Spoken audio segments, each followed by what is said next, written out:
하나님 말씀은 느헤미야 1장 1절에서 10절입니다. 하가리아의 아들 느헤미야의 말이라. 아닥사스다 왕 제20년 기슬로 월에 내가 수산궁에 있는데 내 형제들 가운데 하나인 하나니가 두 사람과 함께 유다에서 내게 이르렀기로 내가 그 사로잡힘을 면하고 남아있는 유다와 예루살렘 사람들의 형편을 물은즉 그들이 내게 이르되 사로잡힘을 면하고 남아있는 자들이 그 지방 고기에서 큰 환난을 당하고 능욕을 받으며 예루살렘 성은 허물어지고 성문들은 불탔다 하는지라.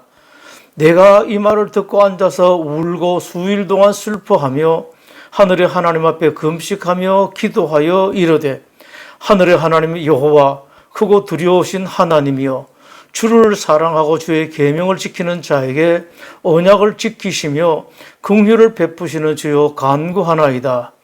이제 종이 주의 종들인 이스라엘 자손을 위하여 주야로 기도하며 우리 이스라엘 자손이 주께 범죄한 죄들을 자복하오니 주는 귀를 기울이시며 눈을 여시사 종의 기도를 들으시옵소서. 나와 내 아버지 집이 범죄하여 주를 향하여 크게 악을 행하여 주께서 주의 종 모세에게 명령하신 계명과 율례와 규례를 지키지 아니하였나이다. 옛적에 주께서 주의 종 모세에게 명령하여 이르시되 만일 너희가 범죄하면 내가 너희를 여러 나라 가운데에 흩을 것이요 만일 내게로 돌아와 내 계명을 지켜 행하면 너희 쫓긴 자가 하늘 끝에 있을지라도 내가 거기서부터 그들을 모아 내 이름을 두려고 택한 곳에 돌아오게 하리라 하신 말씀을 이제 청하온데 기억하옵소서. 아멘. 3.1 운동은 1919년 3월 1일의 독립만세 운동만을 말하는 것이 아닙니다. 3.1 운동은 3월 1일 우리나라의 민족 대표 33인의 이름으로 독립선언서를 발표한 이후 우리 민족 전체가 참여하여 1년간 지속된 전민족적인 항일 민족 독립운동을 말하는 것입니다. 3.1 운동 발발 당시인 1910년대의 우리나라는 일제의 우리나라에 대한 식민지 정책으로 참으로 견디기 어려운 가혹한 시기였습니다. 일제의 헌병과 경찰에 의해 한국인의 모든 자유와 권리가 박탈되었습니다. 토지조사 사업 등의 약탈적 경제정책으로 당시 대부분 농민이었던 우리 국민들은 생활의 터전인 농토를 빼앗겼고 농사 지을 땅이 없는 농민들은 모두 극도로 가난한 소작농으로 전락하고 말았습니다. 우리나라를 영원한 식민지화를 하기 위한 일본의 우민 정책을 목적하는 식민지 교육이 끊임없이 이어졌습니다. 한국 기독교가 3.1절을 특별하게 기념하는 이유가 있습니다. 그것은 그런 일제의 식민지 통치에 3.1 운동이 어마어마한 타격을 주었고 그것이 우리나라 자주 독립의 기초를 이루었기 때문입니다. 그리고 이 3.1 운동의 결정적 역할을 한 것이 우리나라의 기독교 교회와 교인들이었기 때문입니다.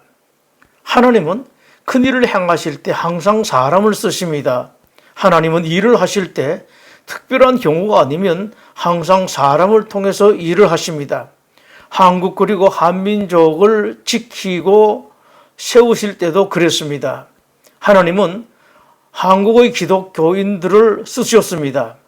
오래전 이스라엘이 바벨론에 의해 멸망당한 유대민족을 지키실 때 에스더를 쓰셨고 유대를 다시 일으키실 때 그때마다 사람을 들어 일하셨고 그 중에 최고의 평신도 지도자인 느헤미야가 있습니다. 유대적 이스라엘이 바벨론에 의해 나라가 멸망당했습니다. 그때 많은 유대인들이 바벨론의 포로로 끌려왔습니다. 바벨론에 끌려온 유대인들은 70년 동안 포로 생활을 했습니다. 그동안 중동의 패권은 바벨론에서 페르시아로 옮겨졌고 따라서 이스라엘은 바벨론의 지배에서 페르시아의 지배로 넘어갔습니다. 이스라엘 민족은 이 나라에 끌려갔다가 다시 저 나라에 끌려다니는 처량한 민족이었습니다. 주권을 잃은 나라, 그리고 나라 잃은 국민들의 모습이 그러합니다. 나라의 힘이 약해지면 나라도 국민도 초라해지고 나라를 잃으면 비참해집니다.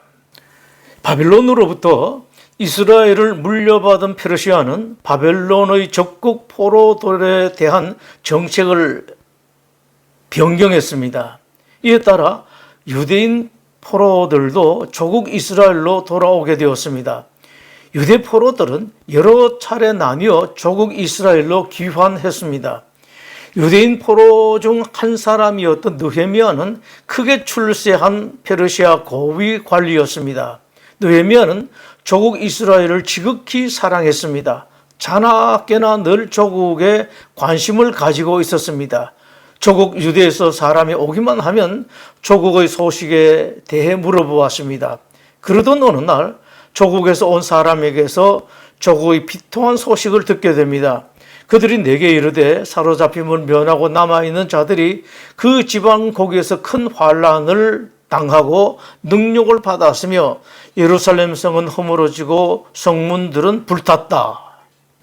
그 소식을 들은 느헤미야는 그 자리에 퍽 주저앉아 통곡을 합니다.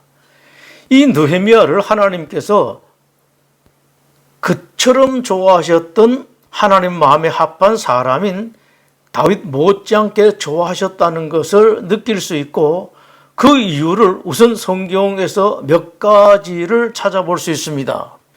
먼저는 조국과 민족에 대한 느헤미야의 각별한 애정입니다. 느헤미야는 포로 출신이라는 열악한 환경을 딛고 대단히 출세한 그 어느 것 하나 부러울 것 없는 모든 것을 가진 사람이었습니다. 당시 느헤미야는 왕의 술관원으로 요즘으로 말한다면 장관 혹은 차관급의 고위 관리였습니다. 왕의 술만 관리하는 것이 아니라 왕이 술 마시기 전 술이 잘못되지는 않았나 확인하며 당연히 왕과 나라의 일 등 이런저런 이야기를 나누며 나라 일을 의논하는 사람이었습니다.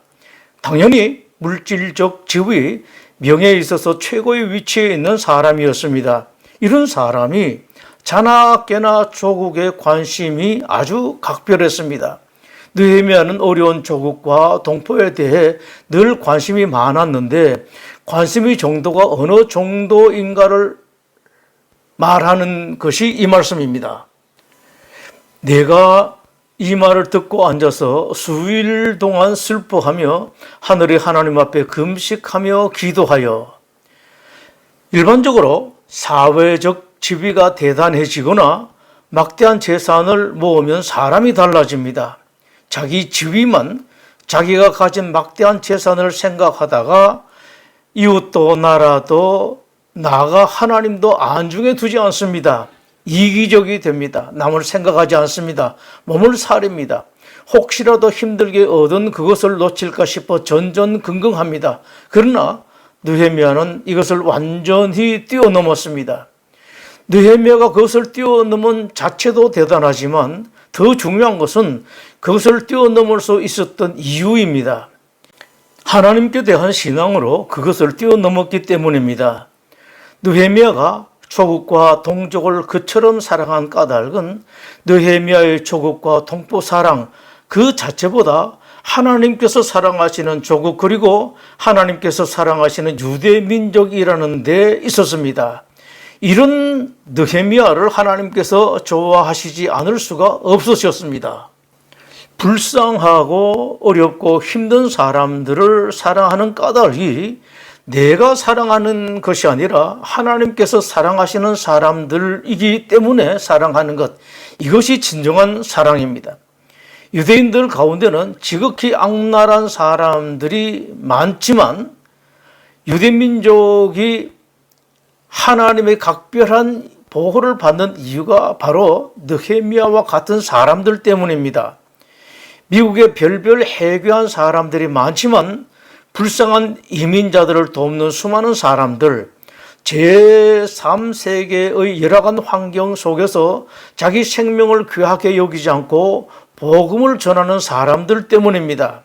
죄악의 도시 소돔 고모라가 구원의 기회를 가질 수 있었던 것도, 다만 몇 사람이라도 구원받을 수 있었던 것도 아브라함이 있었기 때문입니다.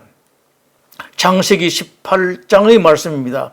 여호와께서 이르시되 내가 하려는 것을 아브라함에게 숨기겠느냐? 소돔과 고모라에 대한 부르짖음이 크고 그 죄악이 심히 무거우니 내가 이제 내려가서 그 모든 행한 것이 과연 내게 들린 부르짖음과 같은지 그렇지 않은지 내가 보고 알려 하노라. 아브라함이 또 이르되 주는 노하지 마옵소서. 내가 이번만 더 아뢰리이다. 거기서 신명을 찾으시면 어찌하려 하시나이까? 이르시되 내가 신명으로 말미암아 멸하지 아니하리라. 여기서 우리가 알 것이 있습니다. 이스라엘의 느헤미야는 하나의 예일 뿐이라는 것입니다. 이름 알려지지 않은 수많은 느헤미야가 이스라엘에 있었습니다. 우리나라의 자주 독립 그리고 오늘의 한국의 이 풍요도 느헤미야와 같은 하나님을 지극히 사랑한 믿음의 선조들이 있었기 때문입니다. 오늘 우리가 주의 깊게 볼 것이 하나 있습니다. 그것은 당시 조국의 소식을 들은 느헤미야가 슬픔에 빠져 울고 슬퍼하기만 한 것이 아니라는 사실입니다. 느헤미야가 조국의 소식에 슬퍼하고 울기만 한 것이 아니라 금식을 하며 기도를 했다는 사실, 그리고 더 중요한 것은 그때 느헤미야가 금식을 하며 어떤 기도를 했는가입니다. 먼저는 6, 7절의 기도입니다. 이제 종이 주의 종들인 이스라엘 자손을 위하여 주야로 기도하며 우리 이스라엘 자손이 주께 범죄한 죄들을 자복하오니 주는 귀를 기울이시며 눈을 여시사 종의 기도를 들으시옵소서. 나와 내 아버지 집이 범죄하여 주를 향하여 크게 악을 행하여. 느헤미야의 이 기도 부분이 중요한 것은 이스라엘이 고난당하는 이유를 분명하게 인식하고 있었다는 점입니다. 조국이 고난당하는 것이 그냥 당한 것이 아니라 이스라엘 민족이 죄를 지었기 때문이라는 것을 분명하게 했습니다. 자주 하나님께 간구하는 사람들이 이 부분에서 실수합니다. 마치 고난당할 만한 까닭이 없는데 고난을 당한 것처럼, 표현은 그렇지 않지만 고난당하는 이유가 마치 하나님께 있는 것처럼, 마치 하나님께서 잘못 판단하셔서 자기가 고난당하는 것처럼 간구하는 사람이 적지 않습니다.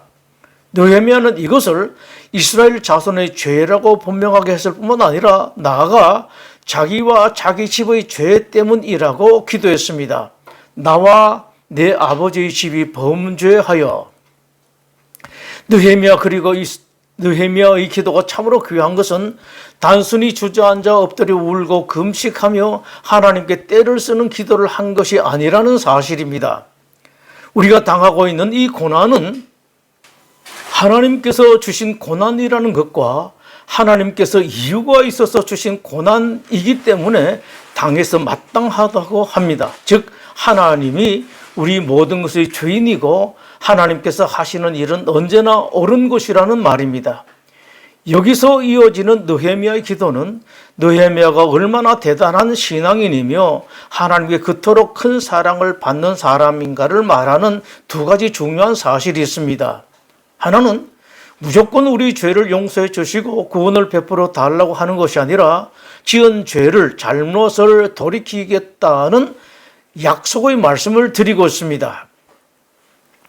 7절과 9절의 말씀입니다. 주를 향하여 크게 악을 행하여 주께서 주의 종 모세에게 명령하신 계명과 율례와 교례를 지키지 아니하였나이다.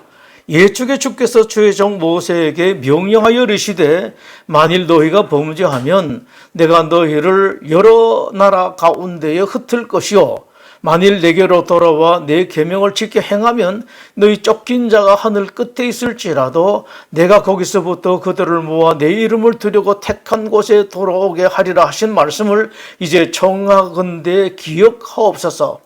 돌이킴이 없는 회개는 회개가 아닙니다. 더 중요한 것이 다음에 이어지고 있습니다. 나와 내 집의 범죄라는 고백은 아주 많은 경우 말만 번지르한 말장난, 하나님을 우롱하는 립서비스가 되고 맙니다. 그러나 느헤미야의 그 회개는 자기의 행함으로 이어졌습니다. 11절 말씀입니다.